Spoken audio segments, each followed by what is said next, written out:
이런 말 있죠. 금강산도 식후경. 배가 고프면 금강산 구경 가자 그래도 관심이 없어요. 무슨 말인지 이해가 가지요. 제가 성주순례 갔을 때도 그런 걸 느꼈습니다. 사막 지역을 가는데요. 폭염이요, 폭염. 그냥 뭐 다 뒤집어 쓰고 막 지금 우리나라 같이요. 그럴 때 갈 때 버스 타고 가고 또 걸어가고 할 때 필수적으로 있어야 되는 것이 있어요. 그게 뭘까요? 물이요. 어디 가보셨는가 봐. 물이요, 물. 물이 없으면 좋은 버스도 소용없고 멋진 그 구경거리가 있는 그 장소도 의미가 없어요. 물이 있어야 돼, 물. 뭐 옷을 그걸 딱 입었어도 아무 소용 없어요. 물이 준비가 돼 있어야 돼요. 물이 필수입니다. 필수. 가장 먼저 물이요, 물. 그래서 우리가 보통 우리 사람 몸의 신체가 70% 이상이 수분으로 돼 있잖아요. 물로 돼 있잖아요. 폭염 가운데. 그래서 물은 곧 생명이라 이렇게 의학적으로도 과학적으로도 또 성경적으로도 얘기를 합니다. 그래서 사람이 죽으면은요 다 진물이 나요. 물 다 빠집니다. 이게 구멍 있는 대로 소, 눈, 귀, 콧구멍, 입, 그 다음에 위아래 구멍이 다 새나갑니다. 그거 악취가 나거든요. 다 그렇게 돼요. 나중에 재만 남거든요. 생명은 물은 곧 생명이다. 그렇게 얘기를 합니다. 물이 없으면 아무것도 안 돼요. 물이 있어야 이 폭염 가운데 구경도 가고 또 식사도 하고 회의도 하고 또 놀러도 가고 교제도 하고 뭐 그렇게 하죠. 그래서 금강산도 식후경이라 그랬어요. 근데 오늘 이렇게 말씀을 듣는 시간은 여러분 물 먹는 시간이에요. 할렐루야, 할렐루야. 물 먹는 시간이에요. 물을 먹어야 어떤 상황 속에서라도 어떤 내가 뭔가 시작할 수가 있는 거예요. 그런 마음의 문을 열고 은혜 받으시기를 축원드립니다. 우리 사람은요 피조물입니다. 피조물. 이건 다 인정하시죠. 만들어진 존재라 그 말이에요. 만들어진 존재예요. 그렇기 때문에 만들어진 존재이기 때문에 자기를 만든 존재하고 연결이 돼 있어야 내 존재의 의미가 있는 거예요. 그렇죠? 내 가치를 거기서 알 수 있는 거예요. 이 가치를 이 만든 사람이 이거 있어야 이게 만약에 저 중앙에 있어봐요 아무 의미가 없는 거예요. 이것은. 그래서 나를 만드신 창조주 하나님과 연결된 다음에 거기서 내가 누구냐? 내 존재의 의미, 뭐가 나에게 진짜 가치 있는 게 뭐냐? 이런 걸 이제 우리가 발견할 수가 있지요. 그런데 창세기 성경에 보면 1장 1절에 태초에 하나님이 천지를 창조하시니라 이렇게 선언했어요. 이건 진리입니다. 변하지 않는 거예요. 믿으시면 크게 아멘. 진리입니다. 그렇기 때문에 우리 인생에서 저와 여러분에게 있어서 가장 필요한 것이 있는데 그건 뭐냐면 피조물인 저와 여러분이니까 창조자이신 하나님과 연결되어 있어야 돼요. 그래야 내 존재 가치가 있는 거예요. 삶의 의미도 거기서 발견할 수 있는 거예요. 그렇죠? 존재하는 이유를 발견할 수 있다니까요. 하나님과 연결되어 있어야 돼요. 하나님과. 그 하나님은 안 보인단 말이에요. 그래서 기록된 하나님의 말씀은 곧 하나님이시라 그랬거든요. 따라해 보겠어요. 말씀은 곧 하나님이시라. 이 말씀이야. 말씀. 창조주 하나님께서 말씀을 통하여 우리에게 말씀하셔요. 그래서 사막에서 폭염 가운데 가장 중요한 것이 물이라고 하면 우리 인생에게 있어서 가장 중요한 것은 다이어트가 아니고 멋진 옷 입고 멋진 차 타고 직장 취직하고 뭐가 인간적으로 많이 있죠. 우리가 원하는 것들이 많이 있죠. 외모나 돈이나 명예나 세상 즐거움이나 자식이나 부모나 다 그런 거 있지만 그건 필수가 아니에요. 우리 가운데도 우리 여기 앉아 있는 가운데도 이게 있는 사람이 있으면 저게 없고 저거 없는 사람이 이거 다 그래요. 다 그런 데서 살고 있잖아. 그 필수가 아니라는 거예요. 불편한 것이고 안타까운 것이고 원하는 것인 것뿐이지 필수가 아니에요. 필수가 뭐냐? 우리 사람에게 필수는 오직 하나님의 말씀이에요. 할렐루야. 여러분 잘하셨어요. 기가 막히게 잘하셨어요.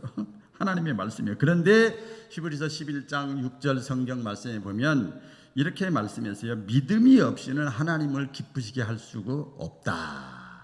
믿음이 없이는 하나님을 기쁘시게 할 수 없다. 그러니까 하나님이 기뻐하는 것은 외모나 지혜나 말 잘하는 거나 권세나 능력이나 명예나 이런 것이 아니고 내 마음속에 하나님을 향한 믿음, 나를 만드시고 나를 창조하시는 하나님에 대한 믿음이 있는 사람을 하나님이 기뻐하시는 거예요.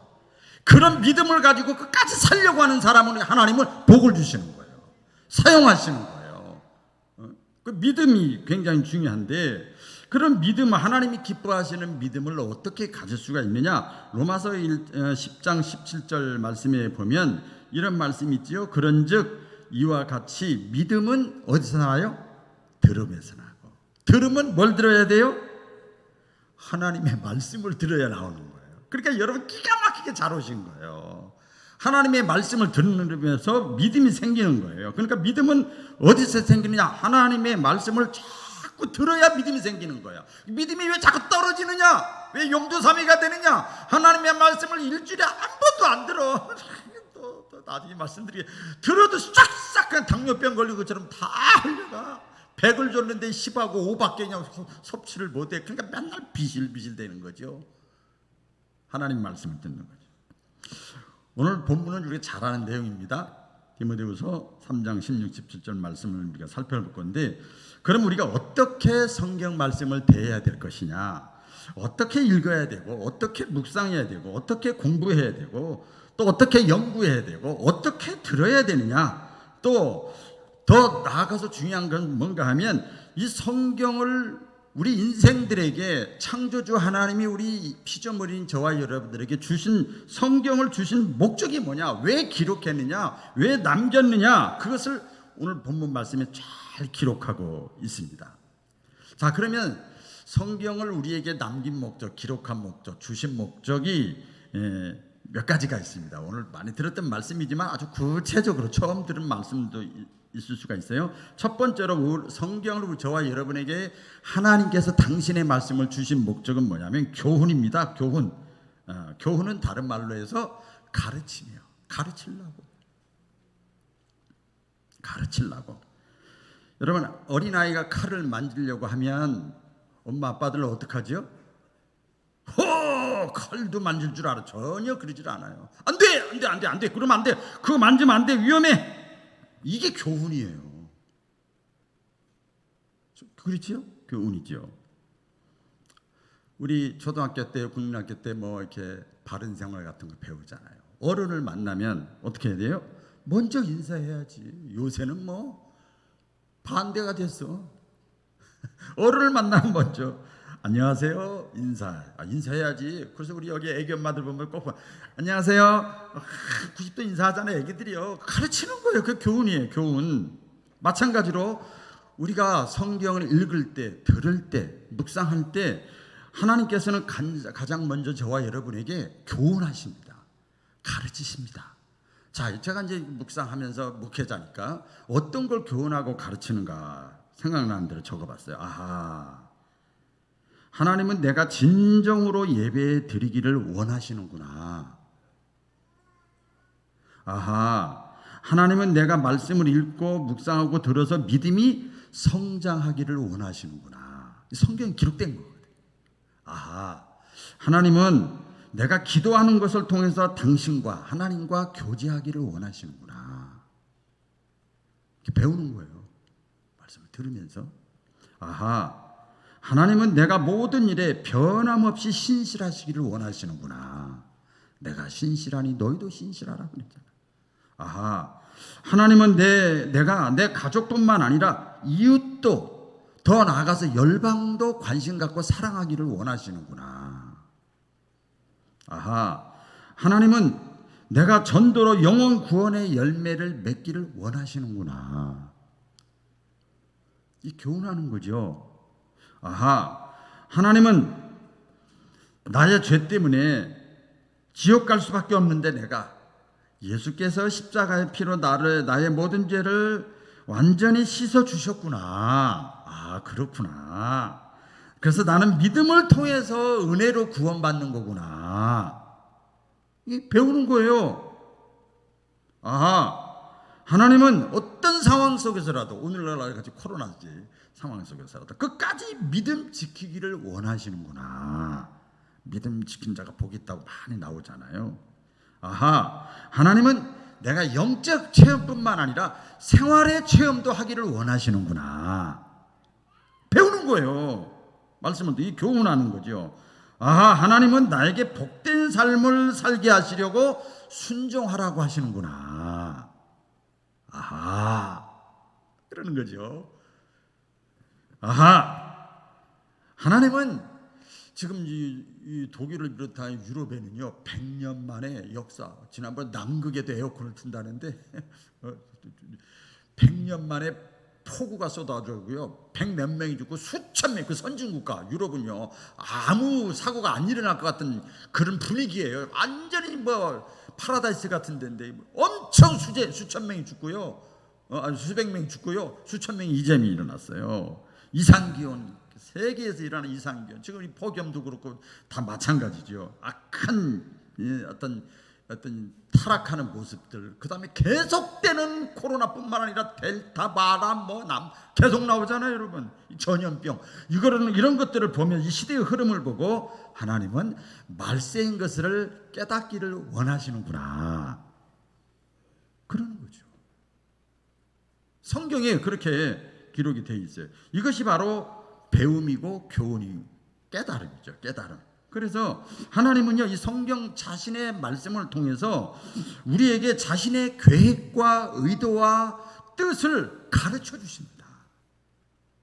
가르쳐 주셔요. 그래서 성경을 주신 목적은 교훈하려고, 가르치려고. 그 다음에 두 번째, 성경을 우리에게 창조주 하나님이 피조물인 저와 여러분에게 주신 목적은 뭔가 하면 책망입니다. 책망. 이걸 다른 말로 하면 뭐예요? 찔린다 그 말이죠. 이 말은 기분이 별로 안 좋아.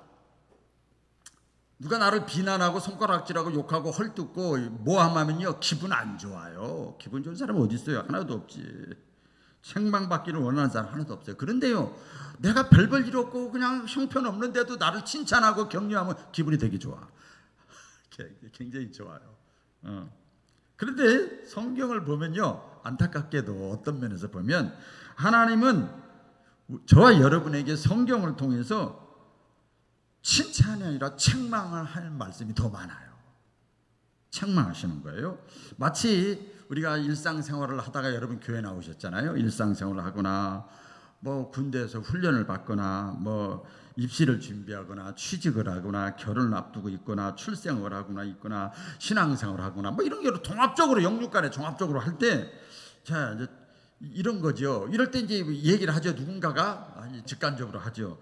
참아라, 담대해라, 기도해라, 절제해라, 순결하라, 모범을 보여라, 열매를 맺어라, 돌아서라, 끊어버려라, 정신 차려라, 겸손하라, 시간을 아끼라, 두 마음을 품지 말아라, 중언부언하지 말아라, 사랑해라, 충성해라, 주일 성수해라, 11조 해라, 감사해라, 뭐 등등등 이렇게 하다 보면 끝도 한도 없어요. 그런데 중요한 것이 있습니다.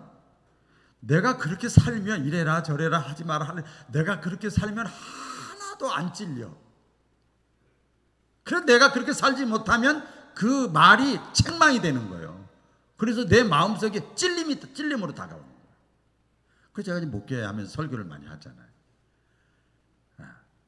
저 시골에 제가 단독 목회할 때는요. 교인이 뭐 대여섯 명, 10명 될 때는요. 설교할 수가 없어. 왜? 다 찔리니까. 그래 뭐 끝나고 나서 뭐 시험 들어 다. 웬만하면 다 시험 들어. 그러니까 막 돌려서 추상적으로 막 할 때도 있었어요. 네. 그렇죠. 마찬가지로 우리가 성경을 대하고 듣고 배우면서 읽으면서 우리 마음에 찔림이 있고 책망이 있는 것이 여러분 정상입니다. 할렐루야. 그 정상이에요. 여러분 보세요. 성경을 읽어 또는 성경 말씀을 통해서 설교 말씀을 통해서 들어. 그리고 마음에 책망이 돼. 누가 뭐라고 안 해도 누구 이름 밝히지 않아도 스스로 이제 책망이 되고 찔림이 딱 와요. 그건 자연스러운 거예요. 정상적인 신앙을 가지고 있는 사람이야. 그런데 하나님의 말씀을 듣는데 때로는 제가 이렇게 조근조근하게 오늘은 좀 교육적인 디다케적인 설교이기 때문에 좀 살살 하려고 제가 여기다 살살도 써놨어. 큰 소리로 하지 마라 이렇게 하고 했어요. 그렇게 했는데도 말씀을 이렇게 전하는데 막 하나님의 말씀을 때로는 막 그냥 소리가 크게 듣고 막 액션이 크고 막 이렇게 너무나 막 이거 너무나 안타까워서 막 그 부모가 자식을 사랑하는 마음으로 이렇게 했는데도 하나도 안 찔리네. 하나도 안 찔려. 스스로 책망하는 마음이 자기 속에 없어. 그 사람은 십중팔구 병든 사람이에요. 병든 사람입니다. 성경의 표현대로 하면 길바닥과 같은 마음을 가지고 있는 사람이요. 제가 아까 기도할 때 어떤 마음이라도 성령께서 순간으로라도 옥토가 되게 해달라고 그렇게 기도를 했던 거죠. 그런 사람은 듣긴 들어. 들리죠. 듣기는 들어도 듣지 못한대. 성경이 그렇게 표현되어 있어요. 영적 귀머거리야. 그런 사람은 성경에 이 사도 바울이 그랬습니다. 하나님 말씀을 듣는데도 이렇게 찔림이 없고 책망하는 마음이 스스로 없으면 그 사람은 교만한 사람이래요. 교만한 사람은요 무슨 얘기라도 안 들어가. 과격하게 또 이렇게 표현해. 마지막 때에 많은 사람들이 심령의 상태로 양심에 화인 맞은 사람들이 많아질 것이래요. 양심은 아예 저기다 밑에다 놓고 있으니까 말씀이 와도 찔림이 없고 책망이 없는 거지요. 찔림과 책망을 기쁨으로 받으시기를 주의 이름으로 축원합니다. 하나님의 말씀을 기록하고 남기고 주신 목적은 뭔가 하면 세 번째로는 바르게 함이에요. 바르게 함. 이것은 바로 잡는다 그 말이에요. 바로 잡는다. 야고보서의 말씀에 보면은요 성경을 뭐라고 비유를 들었냐면요 이 성경을 거울이라고 그랬어요. 거울. 따라해 보겠습니다. 거울. 성경을 거울이라고 이렇게 표현했어요. 누구든지 말씀을 듣고 행하지 아니하면 그는 거울로 자기의 생긴 얼굴을 보는 사람과 같으니라 그랬어요. 여러분 아침에 나올 때 또 교회 나오실 때 한 번씩 다 거울을 보고 나오지요. 거울을 보는 이유가 뭡니까? 저도 목양실에 딱 이렇게 앉아 있으면 옆에 45도 각도에 거울이 있어요. 이렇게 있어요. 또 나올 때 거울이 하나 있어요. 이렇게 딱 우리 목양실 들어오신 분들 알까요? 딱 있고 옆으로 돌면 또 거울이 있어. 세 개가 있어. 제가 굉장히 신경 써 외모에. 세 개가 있어요 목양실에. 넥타이가 제대로 됐는지, 단추가 제대로 끼어졌는지, 머리는 단정한지 좀 튀어나지 않았는지 이발소 갔더니 여기를 좀 눌러주래. 그러면 더 미남이래. 그래서 눌러주는 거야 이렇게요. 화장은 제대로 됐는지 발견하고 그리고 어떻게 하죠? 고쳐야죠. 그렇죠? 고치는 거예요. 바로 잡기 위해서 거울을 보는 거지요. 그래서 우리가 성경을 대하는 이유, 하나님의 말씀이 거울이에요. 환한 빛과 같아요. 말씀이 없으면 그냥 껌껌한 데서 그냥 적당히 물러서 살 텐데 말씀이 딱 빛이 돼가지고 들어오면은 이거 여러 가지로 부담이 많이 되잖아요. 그런데 이 말씀을 대하는 이유는 뭐냐면 우리의 잘못된 모습을 보는 거예요. 이렇게 추상적으로 아니 그 단체적으로 할 때 여러분 들을 때가 복 있는 줄로 믿습니다. 어떤 면에서 보면 그렇지요. 욥기 5장 17절 18절 말씀에 보면은요 우리의 잘못된 모습들을 보고 하나님께서 우리를 바로잡아 가는 방법이 있더라고요. 우리가 잘못된 모습을 잡아가는 모습이 있는데 그게 뭐냐면 이렇게 읽어드릴게요. 볼지어다 하나님께 징계를 받는 자는 복이 있나니 그런즉 너는 전능자의 징계를 없인 여기지 말지니라. 하나님은 아프게도 하시다가 싸매시며 상하게도 하시다가 그의 손으로 고치시느니라. 그러니까 하나님이 우리의 잘못된 부분을 고치시기 위해서 때로는 징계를 주세요. 때로는 아프게도 하신단 말이야. 그리고 싸매고 다시 또 발라주기도 하고 해요. 또 잠언서 3장 12절에 보면 아버지가 자기가 기뻐하는 아들을 바로잡아 주는 것 같이 주께서 자신이 사랑하는 자를 바로잡아 주시느니라. 그러니까 징계를 통해서 고난을 통해서 아픔을 통해서 그게 거울이에요. 사건, 일, 말씀들이 이게 전부 거울이야. 시대에 돌아가는 거 이게 다 거울이란 말이에요. 꼭 이렇게 보는 거울만 거울이 아니란 말이에요. 그 거울이죠. 여기서 질문이 있어요. 왜 하나님은 징계를 통해서 아픔을 통해서 사랑하는 자를 왜 그렇게 우리 부모가 자식을 맨날 때리나? 그런데요 보니까요 우리가 교훈하고 책망하고 바로 잡으시는 이유가 있어요. 이 말씀을 통해서. 이유는 딱 한 가지입니다. 뭘까요? 뭐 하기 때문에? 사랑하기 때문에. 사랑하기 때문에. 내가 아무리 잘못을 해도 잘못된 길로 걸어가도 반응이 없거나 혼내주는 사람이 없는 그 버림받은 자가 행복한 것이 아니라 내가 조금만 잘못해도 잘못할 때마다 그때마다 직관적으로 혼내주고 징계하고 얘기해주고 터치해주는 부모님이나 선생님이 있는 사람이 행복한 사람이에요. 행복한 사람이에요. 사실 코로나 상황인데도 우리 교회 참 좋은 교회입니다. 이렇게 예배를 잘 드리고 우리 근방이 우리 교회보다 대여섯 배 큰 교회도 이렇게 못 드려요. 지금 참 너무나 복인데 제가 처음에 우리 교회 15년 전에 개척을 할 때는요. 진짜 그때는 한 사람이 지금도 마찬가지입니다. 근데 한 사람이 귀하더라고요. 그러니까 귀한데 제가 어떻게 한 줄 아세요? 굉장히 야단쳤어. 여러분 아실 거예요. 막 직접 야단치고 막 세워놓고 야단치고 전화 안 하고 그러고 막 그랬어요. 지금 그렇게 하면 떨어져 나갈 사람이 많아. 근데 제가 왜 그런 줄 아세요? 강대상에서는 그랬지만 내려와서는 거의 이렇게 했지. 사랑하니까 그러는 거예요. 사랑하니까. 할렐루야. 사랑하니까. 예. 그래서 우리가 신앙생활 할 때요. 이 어떤 성경 말씀을 통해서 성경 말씀은 성령의 감동으로 쓰여졌기 때문에 성령의 감동을 통해서나 성경 말씀을 통해서 우리를 책망하고 바로잡아 주시면 그리고 그것이 자꾸 깨달음이 자꾸 와 자꾸 책망이 와 자꾸 찔려 그 사람은 복받은 사람이야. 무슨 말씀이 나가도 찔리지도 않고 마음에 감동도 없고 잘못한 걸 고칠 마음도 없고 이런 사람은 불행한 사람이야. 불행한 사람이죠. 그래서 최고의 은혜가 무슨 은혜냐? 깨닫는 은혜예요. 할렐루야. 큰 것 보고 깨닫는 것도 은혜지만 조그만 사건 하늘이 파란데 조그만 구름 하나 보고도 깨닫는 사람이 은혜 있는 사람이에요. 은혜 있는 사람이에요. 그래서 저는 바라기는 그렇습니다. 제 자신을 포함해서 성령의 감동이나 말씀을 통해서 주님께서 우리를 이 모양 저 모양으로 바로 잡으려고 할 때 그걸 무시하지 말라는 거예요. 이래서 그랬어. 저래서 그랬어. 이래서 헤어졌어. 저래서 망했어. 그래서 이랬어. 그런 거 같지요? 아니에요.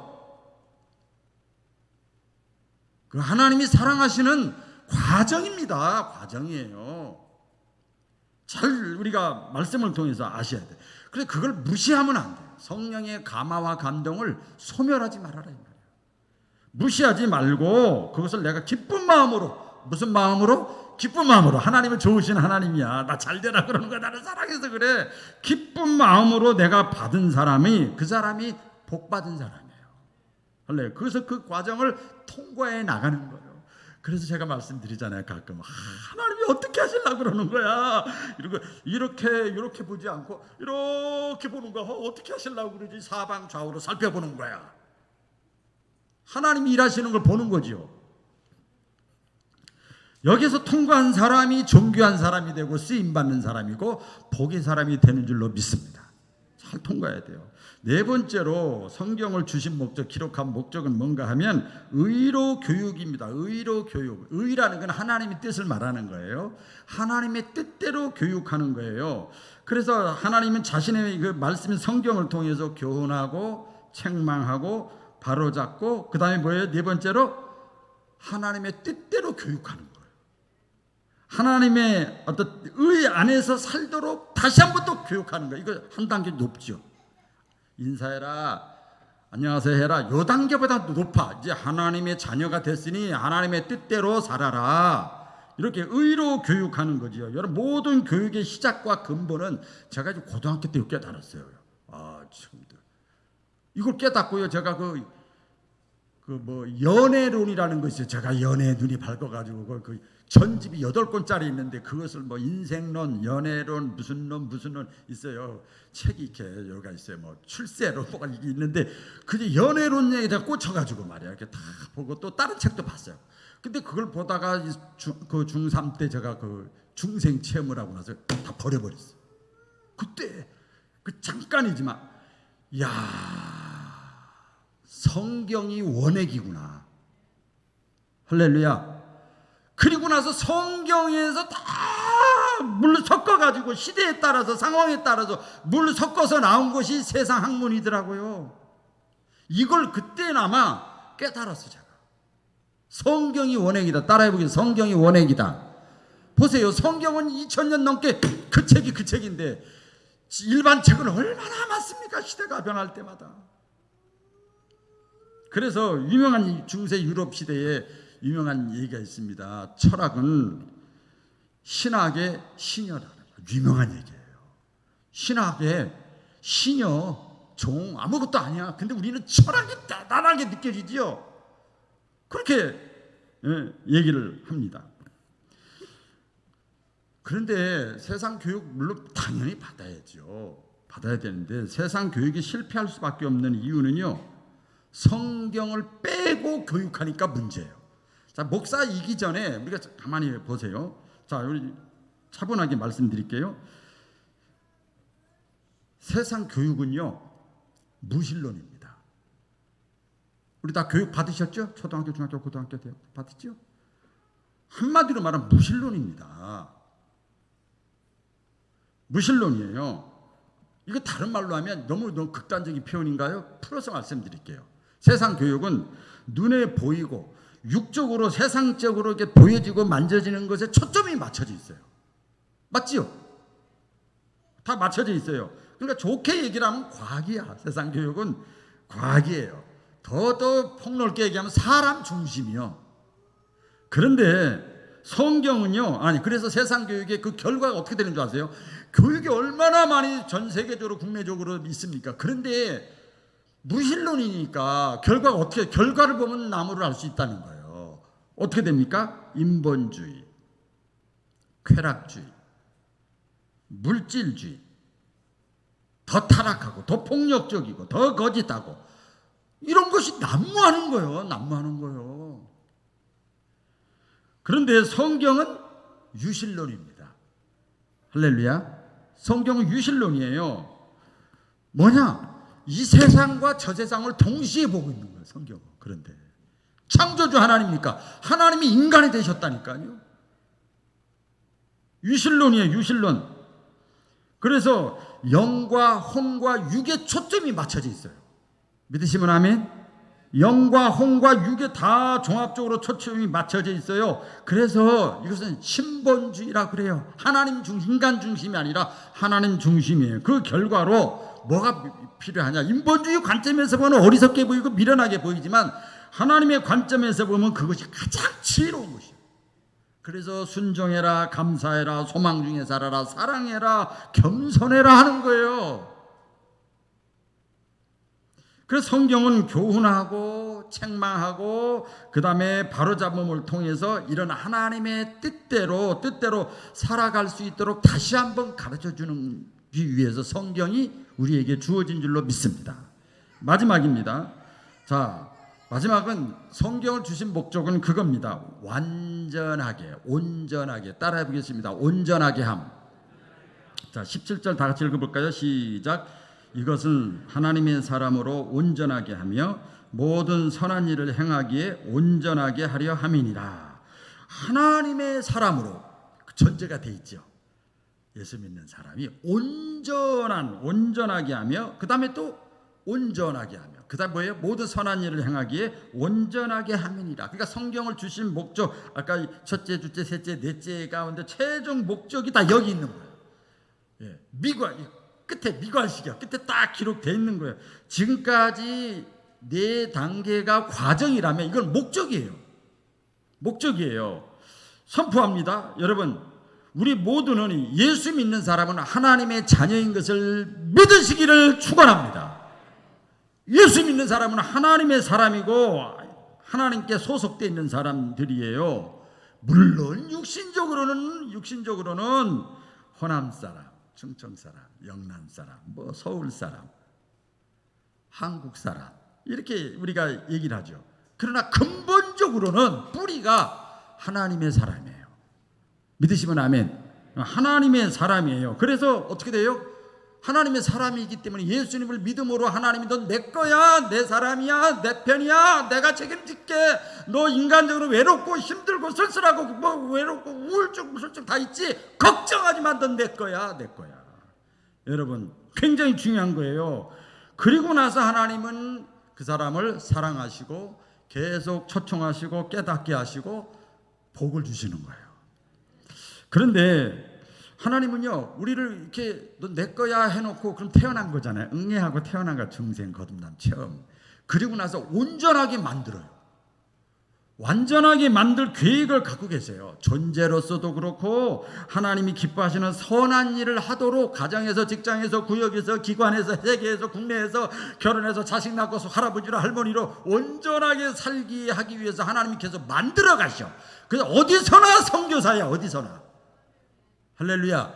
그러니까 그런 계획을 하나님이 갖고 계셔요. 여러분, 그런데 내가 어떻게 완전해질 수 있어요? 여러분 오해하시면 안 돼요. 하나님의 수준에서 완전이 아니라 내 수준에서 완전이에요. 아멘. 이거 굉장히 중요한 겁니다. 따라해 보겠습니다. 하나님의 수준이 아니고 내 수준에서 완전이다. 원의 뜻을 보면 하나님이 말씀해서 내가 거룩하니 너희도 거룩하라. 나처럼 거룩하라는 것이 아니라 내 수준에서 내가 거룩한 것처럼 너희 수준에서 너희가 거룩해라. 그러니까 내가 완전해졌다고 그래서, 여러분 완전해졌다고 그래서 죄 짓지 않고 실수하지 않는 게 아니에요. 완전이라고 하는 것은 내 수준에 맞는 완전이에요. 내 수준에 맞는 성품이에요. 사람마다 수준이 다 다르죠. 여기에도 남자, 여자, 남녀노소, 배운 사람, 못 배운 사람, 신앙에 체험을 한 사람, 못한 사람, 다양한 사람들이 있잖아요. 각자에게 맞는 완전이 있어요. 달란트 비유가 성경에 있지 않습니까? 5달란트, 2달란트, 1달란트. 여러분 생각 안 해보셨어요? 왜 똑같은 종인데 누구는 5달란트 주고 누구는 2달란트 주고 누구는 1달란트 줘? 이럴 수 있잖아요.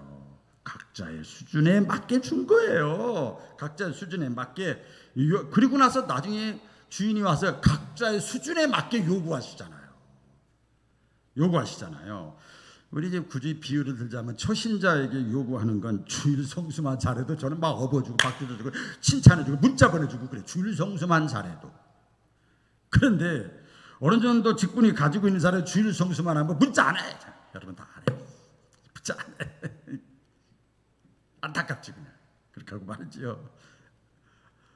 여러분 모두가 그런데 모두가 예수님의 제자같이 되고 사도같이 되고 수대반같이 되고 세례 요한같이 되고 사도 바울같이 되고 모두가 다 선교사가 되라는 게 아니에요. 모두가 다 주인공이 되라는 게 아니야. 하나님은 내가 있는 곳에서 내 수준에 맞는 데서 하나님이 우리에게 요구하시는 것이 있어요. 여러분 영화나 드라마 같은 데 보면 다 주인공입니까? 주인공 혼자 있으면 드라마가 안 됩니다. 영화가 안 됩니다. 엑스트라도 있어야 되고 조연도 있어야 되고요. 그렇죠? 근데 그 엑스트라나 조연이나 이 사람들이 그 역할을 잘하면 그 사람도 똑같이 완전한 거예요. 믿으시면 아멘. 똑같이 완전한 거지요. 그래서 성경은 사람의 말이 아니고 성령의 감동으로 쓰여지는 하나님의 말씀이기 때문에 뭐가 있느냐? 꼭 기억하세요. 변화시키는 능력이 있어요. 할렐루야. 변화시키는 능력이 있어요. 어떻게 능력시키냐? 하나님의 사람으로 온전케 되는 거예요. 존재의 변화요. 그리고 하나님의 선한 일을 하기에 온전케. 행위의 변화예요. 행위의 변화. 그래서 하나님의 걸작품으로, 우리 뭐 침례교 어떤 목사님은 하나님의 보기만 해도 아까운 하나님의 걸작품이다 말이야. 존재의 변화를 만들어 놓으시고 하나님이 원하시는 걸작품으로 우리를 사용하기 위해서 하나님 우리를 온전하게 하시려고 애를 쓰시는 거예요. 말씀을 통해서, 저를 통해서 막 전달이 되는 거죠.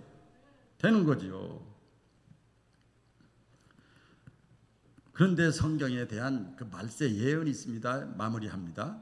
말세 예언이 있어요. 공통적인 것이 뭐냐면요, 성경 이렇게 하나님 말씀 참 귀한데, 세상은 말세가 되면 세상은 지금보다도 더 타락할 것이래. 그리고 그 결과 사람들의 믿음이 다 식어질 것이라고 이미 나와 있어요. 성경에 예언돼 있어요. 말세 현상 가운데 하나예요. 그래서 어떤 결과가 나오느냐, 하나님의 말씀을 들어도 롯의 사위들처럼 가볍게 여기고 무시하는 거예요. 허허, 목사님 설교는 잘하네, 이렇게 넘어가는 거예요. 그냥 가볍게 여기고 오히려 대적하는 사람도 있어요. 저 사람은 안 하는데 왜 나한테 그래, 뭐 이렇게 대적하고 비교하고 그러죠. 그러면서 많은 사람들이 자기 배를 하나님 삼을 때가 올 것이다. 이게 뭐예요? 자기 배라는 게 뭐예요? 자기를 하나님같이 여기는 거예요. 나 그런 적 없는데 그게 포스트 모던 시대예요. 각자 잘난 맛에 사는 시대가 올 것이다 이 말이에요. 다 잘났어, 다 잘났어, 다 하나님이야, 다. 말세 현상이 되면 그런 현상이 일어날 것이다. 마치 비유를 들었잖아요. 그대로 소돔과 고모라 때와 같을 것이다. 시대가 노아의 때와 같을 것이다. 그렇게 말씀을 예언을 했어요. 그럼에도 불구하고 여러분, 사람들이 말씀을 가까이 안 하고 말씀을 무시하고 대적하고 소돔과 고모라 노아의 때가 다가온다 할지라도 그럼에도 불구하고 성경은 하나님의 말씀인 것을 믿으시기를 바랍니다. 그럼에도 불구하고 성경은 진리입니다. 진리예요.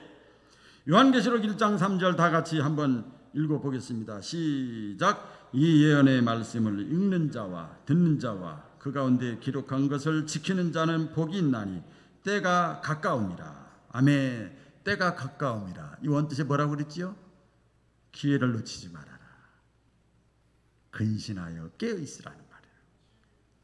할렐루야. 기도하겠습니다.